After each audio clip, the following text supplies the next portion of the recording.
And welcome to another episode of Tripp and Graham Have Issues. And we have a very, very special guest with us today, Randall Wallace. Randall, say hello. Oh, hey, everybody. How are you?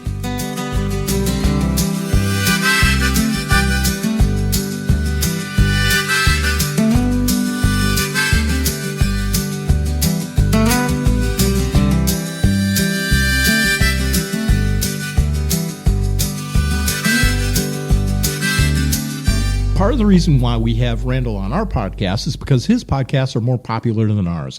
And so we want to steal his listeners. We are complete parasites here, and we're not ashamed of it. Now, Randall, for our three listeners out there that may not be familiar with you, tell us a little bit about, I think, the first podcast that you came out and did, and we discussed this out in our parking lot. He and I are backdoor neighbors. I am the bane of his existence as far as trash cans. And you were talking about, creating a podcast, and you did, I think the first one was on Richard Nixon. Am I correct? Well, that's the one that made the show. Okay. But the first one, I'd written a book. Yeah. That sold all of about 5 copies. Okay. And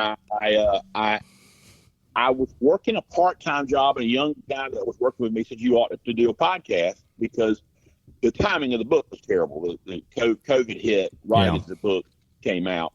And I wasn't delusional. People didn't know who it was. I figured what I would do is go out and speak.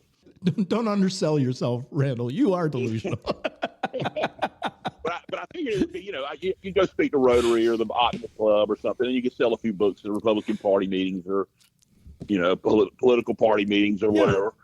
And all of that died. And so I got this part-time job, and he suggested the doing the podcast. And so I did that. And the first 9 episodes were really looking at the World War II generation, and it was kind of set up like its own little documentary about how to, because sort of the book was about the examples of local government working together, maybe the federal government can emulate, and about the World War II generation of leaders that were in power when I grew up in politics, the Bob Doles and the Robert Byrds and Ted Ted Stevens and Dan Inouye and Strom Thurmond's and Ernest Tyler, that crowd. They kind of call them the greatest generation? Yeah.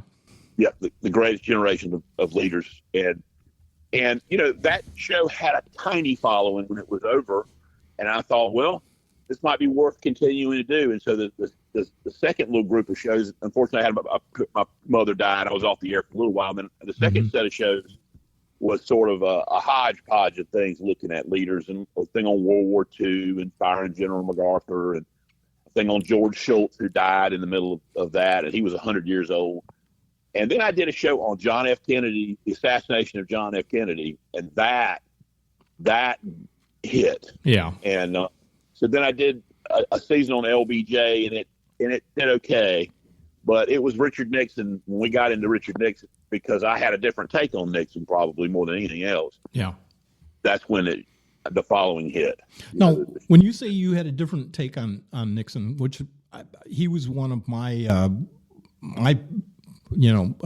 top presidents that came through, and I'm libertarian. People don't know, but what was your unique take on him?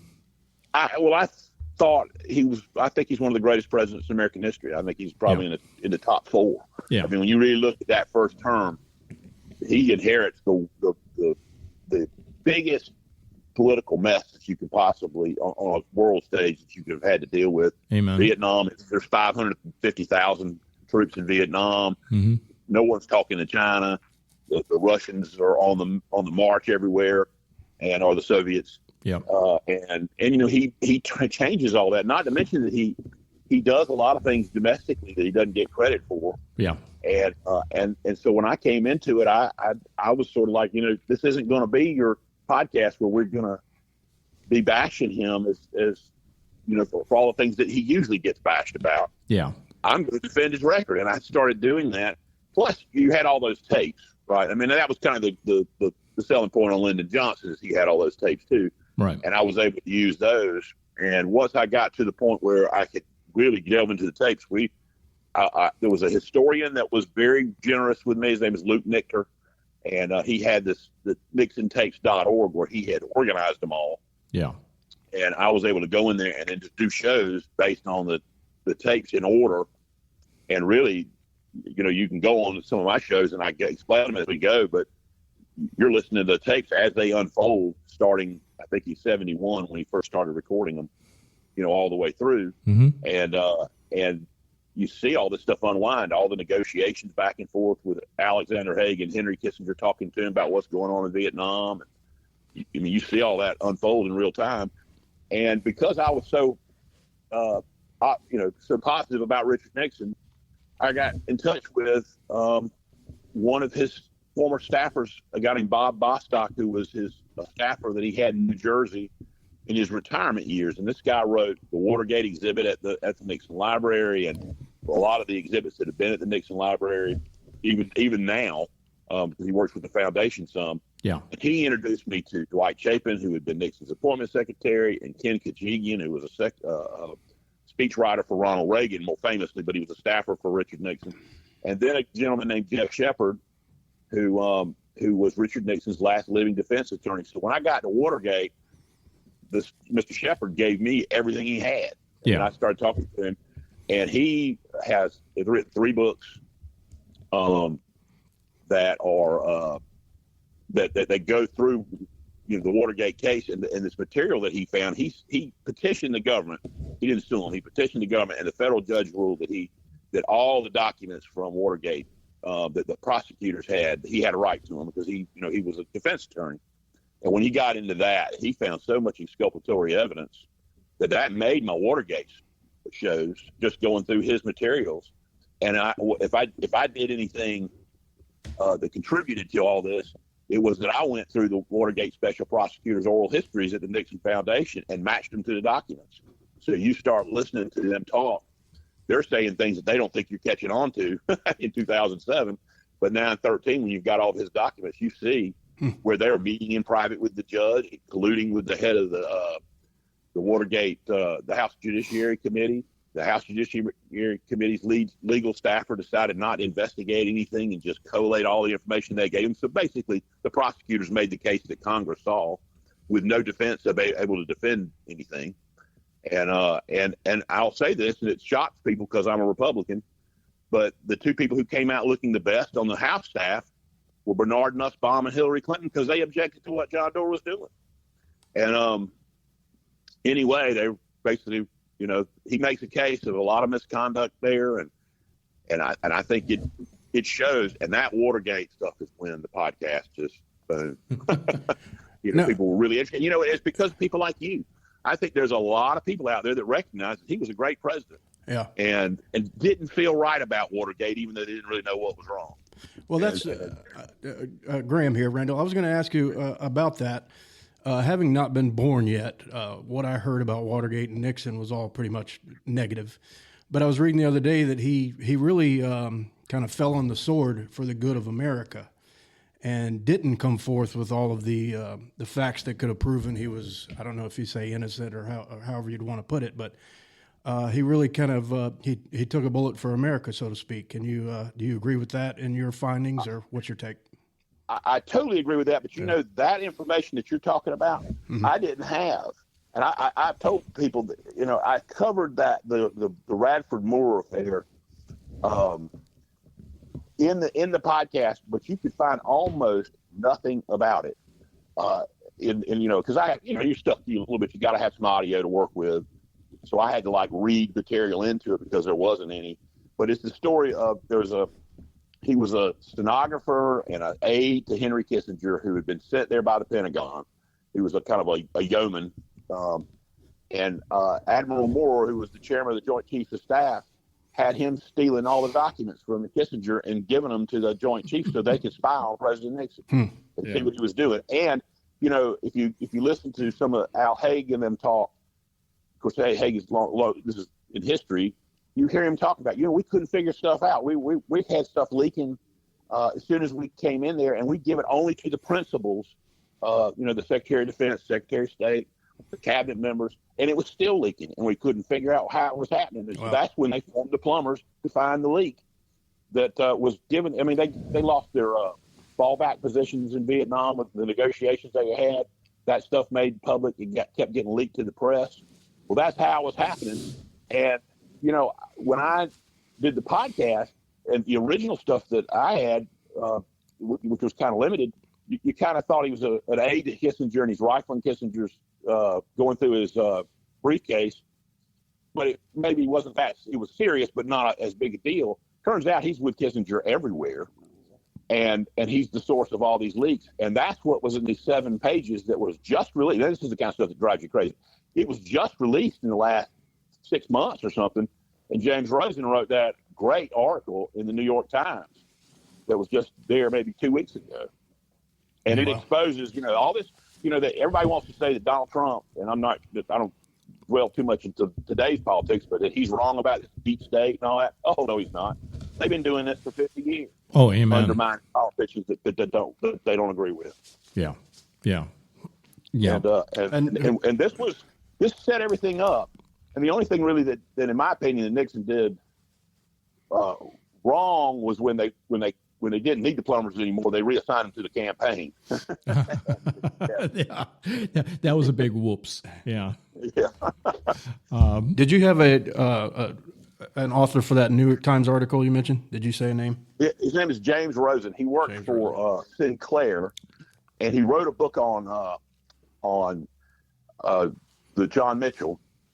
And I have it here, but I don't know what I did with it. But it I can't think of the name of it. But it's on John Mitchell, and it's a great book on him. Yeah. That was it. And now he's written a book that's brand new on Scalia. Yeah. And so that's his interest in all this. But that thing is a long article in the New York Times, and it goes into just how well situated this yeoman Radford was, and how central he was to stealing all this information and all of it getting leaked to the press. Wow. Yeah. And if my memory serves right, didn't the Obama administration go after James Rosen? I think they at least, he was the reporter that was there. Yeah. That they were attacking all the time. Because he worked, I don't think he worked for first, but I think it's Sinclair. He's their national reporter now. Right. Yeah. And they're kind of a more conservative. They do a lot of local TV stations, but they're the more conservative network. Yeah. Not Fox, but Yeah. Well, they're a consortium network, like regional. Yeah. Okay. And then now after Nixon, you did a few other podcasts of different presidential personalities too, and they were pretty popular even after that. Yeah, Nixon. I lost a little bit of my audience when I got done with him, but I did Gerald Ford. I did 15 episodes on Gerald Ford.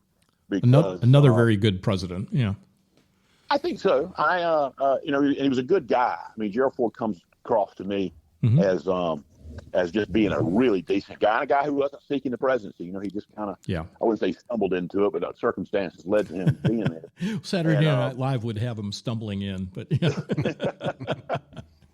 And what's funny about that is that of all the presidents, he was the most athletic. Exactly.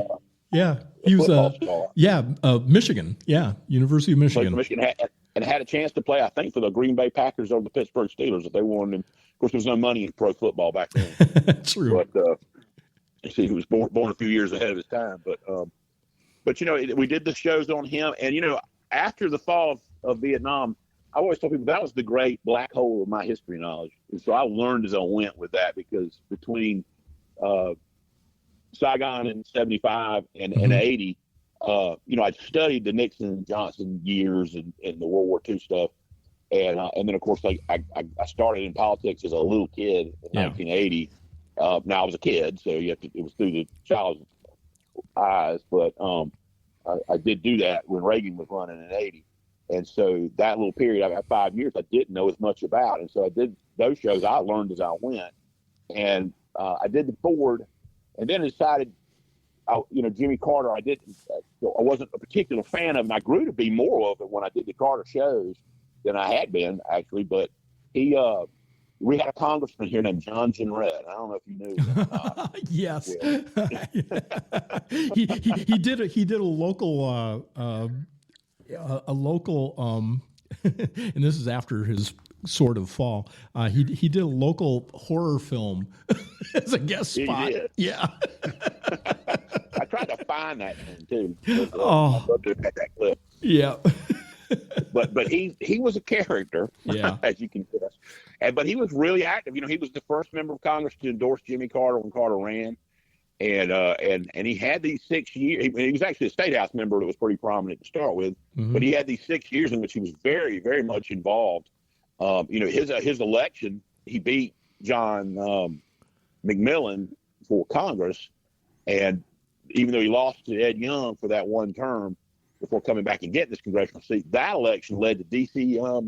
Having its own mayoral government, its own local government, city government, municipal government, because it had been run by a House committee that John McMillan had been the chairman of. Yeah, and he had not wanted. He was, it was throwback to the old days of the South, so he didn't allow the African American community there a lot of autonomy or anything, and they wanted to run the city, locally.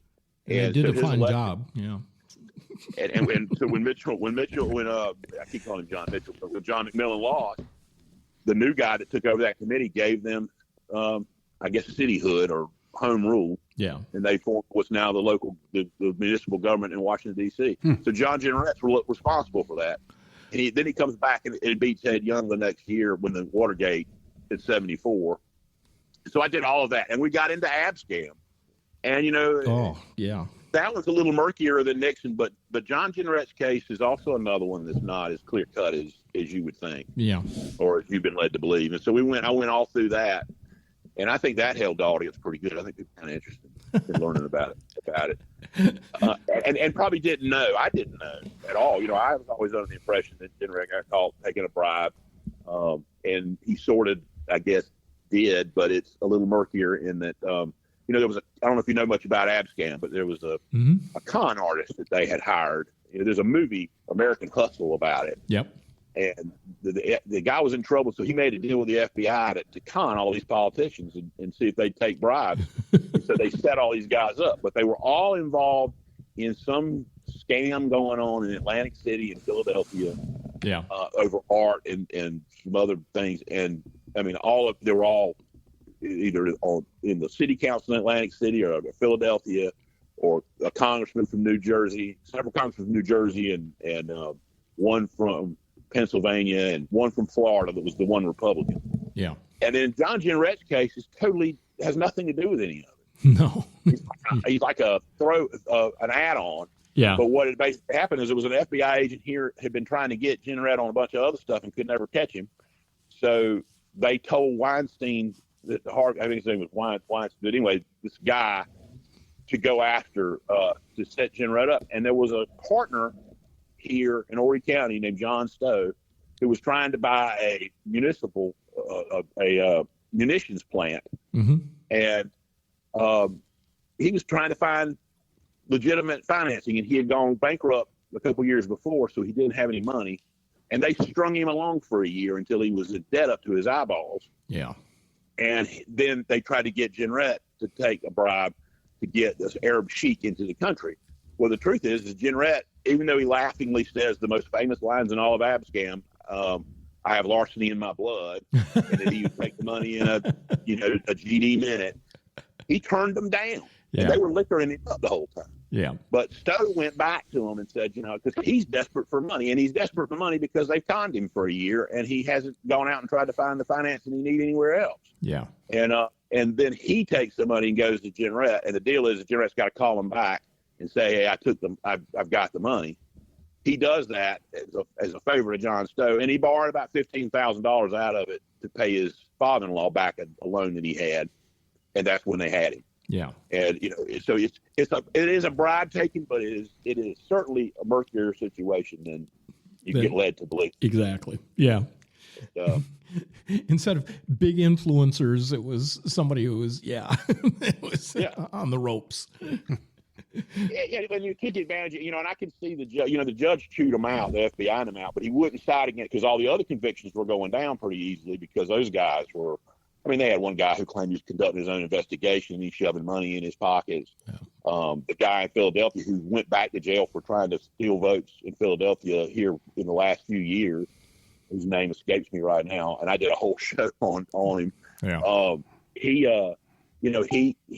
came back and told him money talks and BS walks. I don't want to cuss on your show, but it's what it's okay. He got caught. So these are slam dunk cases in these other ones, and that judge wouldn't go once the jury made their decision. He wouldn't side against them, but he came back a year and a half later and reduced their fine and their time and let them out. But he chewed the government out over the treatment of John Stowe. He didn't really defend John Jennrett, but he thought what was done to John Stowe was ethically and morally wrong, and I agree with him. Yeah, you can't take advantage of somebody you know is in a desperate financial situation who's not a public figure at all. No, because you're trying to get somebody else. That's just not right. And you could make an ethical argument that Jennrett wasn't doing anything other than trying to help his friend out. Exactly. But, I mean, it's like if there's a scale of corruption, he was on the low scales, I guess, the best way to put it. Okay, and if people want to find your podcast, where would they look? Do you have a link? Well, yeah, it's on all the what do you call it? It's on Spotify and all those channels. That's the one that I iHeartRadio and or their site, Apple Podcasts, etc. Yeah, Apple, all those. I put it up on many of those as I could. Okay, and, we've now kind of ventured off, or kind of jokingly, or not jokingly, I kind of the Wallace Podcast Network, because I started two other ones. I actually started a show that was going to be an interview show like what y'all do, but I didn't have much luck, and so I switched that to the Richard Nixon Experience and repackaged all the Nixon shows so that I could go right there and just listen to just the Richard Nixon shows, because there are 174 episodes. So, yeah. Oh, wow.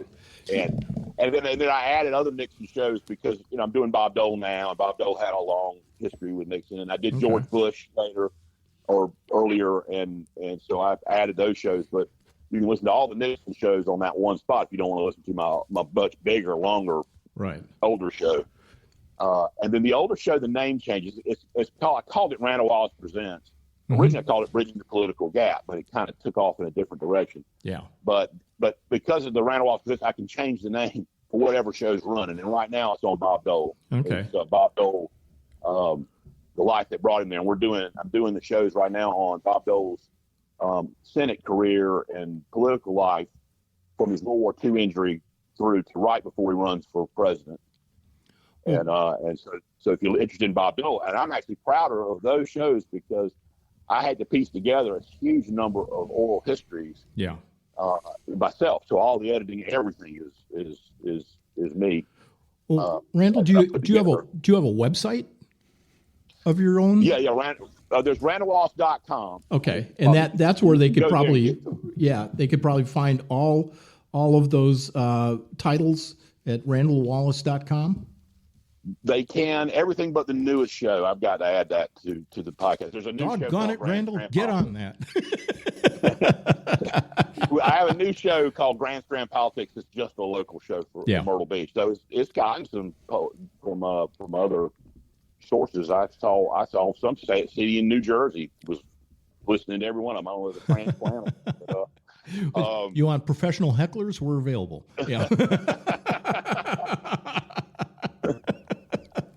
But that's been a good show, and I repackaged this thing that's running right now on that little local show that's on my old show that you guys, y'all from Myrtle Beach, y'all might be interested in. We had a mayor here named Robert Hirsch. Oh yeah. He's now 102 and a half years old, and he gets around better than I do. And he was a World War II. He wasn't a fighter pilot. He was a pilot that took the paratroopers over enemy lines. Okay. And dropped them over enemy lines. But he had some great stories, and he's the one interview that we did do. And I actually, when we did it originally, Mark Krull was still the public information officer, so he helped conduct the interviews. So you got two mayors in this show, but he goes through his World War II history because he got there right after D-Day, He was real involved in Operation Market Gardens, which was trying to liberate Belgium. That actually failed. The British were running it. Yeah. And through the end of the war, and then he flew displaced people from the concentration camps back to where they were helping them. Okay. So he's got stories about that.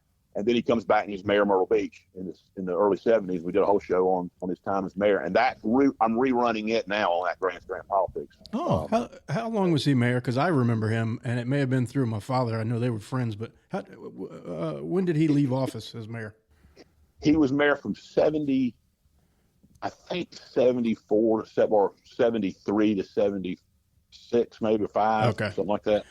It was one term as mayor, but he came back and was mayor, or was a city councilman in like 1990. Okay. Yeah, I remember him. And it's really interesting. When you listen to him talk, he starts throwing around names that predate. I mean, these are names that you hear from the old days of Myrtle Beach. Yeah. So he's, at 102, he goes way back. And that was fascinating to me to hear him talk about the old days of Myrtle Beach. Yeah, I would imagine. And then, he served for Governor Edwards, too. He was the energy director for the state for a little while. I didn't know that. Okay. And then president of the South Carolina Hall of Fame. He was the chairman for years. He's kind of the backbone of that. That's where I know him. Ah, yeah, that's right. Because we did all the kiosks for the Hall of Fame. Really? Because, I'm chairman of the Hall of Fame now, and I'm trying to do some things. Because, they're redoing the convention center, so the display's been taken down. But we did do, and I really appreciated this from the city of Myrtle Beach and the convention center. They sat down. They asked me to do it, do a video display, or like on TV sets, so they could run while everything was down.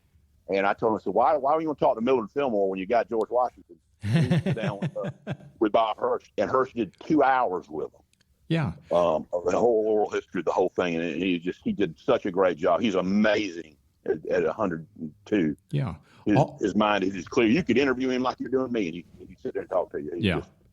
Well, those kiosks, if you didn't know, those were all created and operated and maintained by Graham's dad at Encore Video.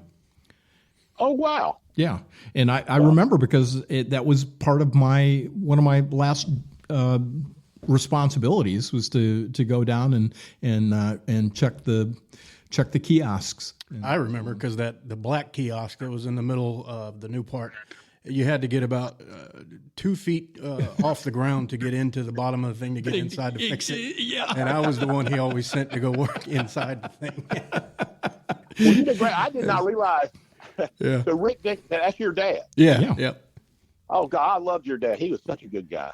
I appreciate that. He was a really good guy. He did these ads for one of these political. I won't name names, but it was an award winner, and it was one of the best political ads I've ever seen. Now, unfortunately, the guy didn't win, but it was a great ad where there were 2 guys. There was a man and a woman sitting on the porch telling about what a nice young man the other candidate was, because he didn't really do a whole lot. that unlocked a core memory. I know who you're talking. I can't remember the name either, but I remember that spot. Well, all the tens of thousands of hours of video history of Myrtle Beach that Encore Video Productions had is in the responsibility of Graham. I mean, he's got that. I mean, he's the key holder to all those treasures and memories. I've been digitizing all the old tapes onto hard drives. Yeah. Well, that is wonderful that they're going to be preserved. That and Jack Thompson's photography stuff that needs to be. Right. That's because the history. Because and I was on council for a long time, and I never felt like, and I tried, but there wasn't a lot of interest. I think there's more interest now. I've noticed that Chapin Library's doing these history interview things now. But we didn't do a really good job, I didn't think, of preserving the history other than the train depot of the city, and it needs to be, because you have a unique situation right now. You're starting to see that generation fade away, and responsible. Our girlfriend Martina Corley is heavily involved in that. Yeah, and so she's done a really good job with that. Yeah. She really has. Shout out to Martina. I know she's not listening. Anyway. She will be when I threaten her that That's right. She'll enjoy this. Well, Randall, I hope this won't be the last time that you're on with us. Maybe we can even entice you to come down to our studio here in at the Forum.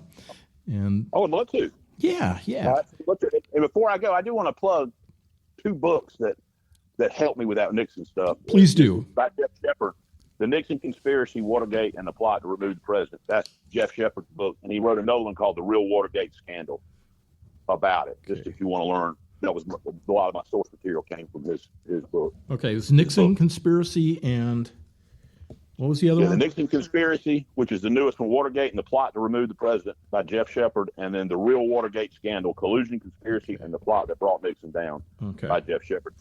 And the reason he's got 3 books actually is he kept suing the government, and so more information came out every time. Every time he won. And you know, he was a member of the defense team. He's actually the guy that transcribed the smoking gun tape and gave it the name. He was the defense, and you know, there were only like 5 or 6 members of Nixon's defense team. He was the youngest one. Wow. He's now in his 70s, but you know, and he talks about how outgunned they were. You would never think the President of the United States would be outgunned. The Democrats, I mean, I don't play partisanship here, but you know, they were. Yeah. They controlled Congress. They financed the special prosecutors. They had 100 lawyers going through everything, and Nixon was there defending himself with, you know, James Sinclair and Fred Bazard, who was tied to Strom Thurmond, who's a South Carolinian, and this guy and his twins, and a couple other people. So, you know, just how, you know, things you would never know because you think he's president, right? So he's in a position to defend himself, and he really wasn't. Well, great. Well, thank you, Randall. This has been a great conversation, and thank you, Graham, for getting your 10 cents in. Absolutely. This was a whole wealth of knowledge. No wonder the Nixon podcast took off and gained traction, because that was a lot of cool info that I'd never heard. So we appreciate you. Oh, I was going to say, and for our listeners, if they want to get those books but can't remember, go into our comment section and they'll have links to the Amazon. No, I appreciate y'all having me on, and thank you so much for asking. This was fun to do. Agreed. Hey, low-hanging fruit for me. All I had to do is ask my neighbor, hey, can you give us some content? All right. Everybody, this has been Tripp and Graham Have Issues. Thank you and goodbye.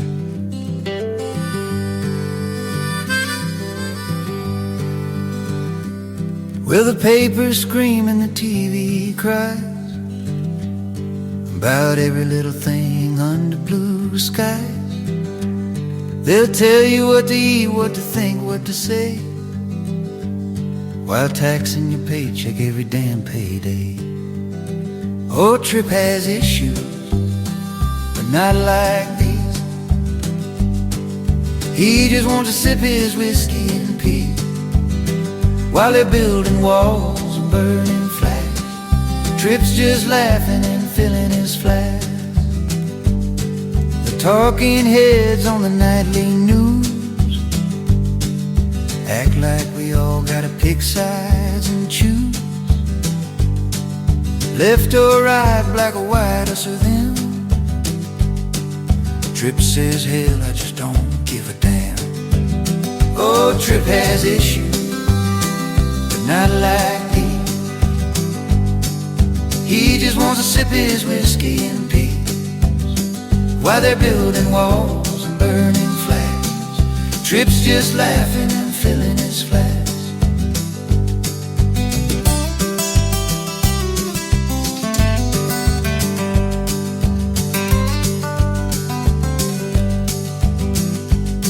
Yeah, the government man says we know what's best, while digging in your pockets with each request.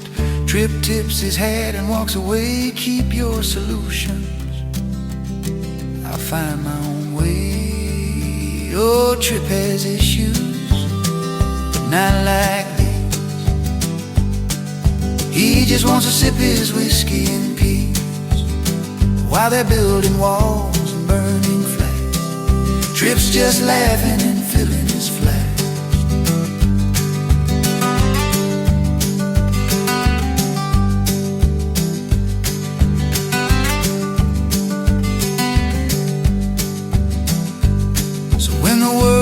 Starts losing its mind, and everyone's angry all the damn time. Just grab your guitar, pour a tall glass, and laugh along with old Tripp's wise ass.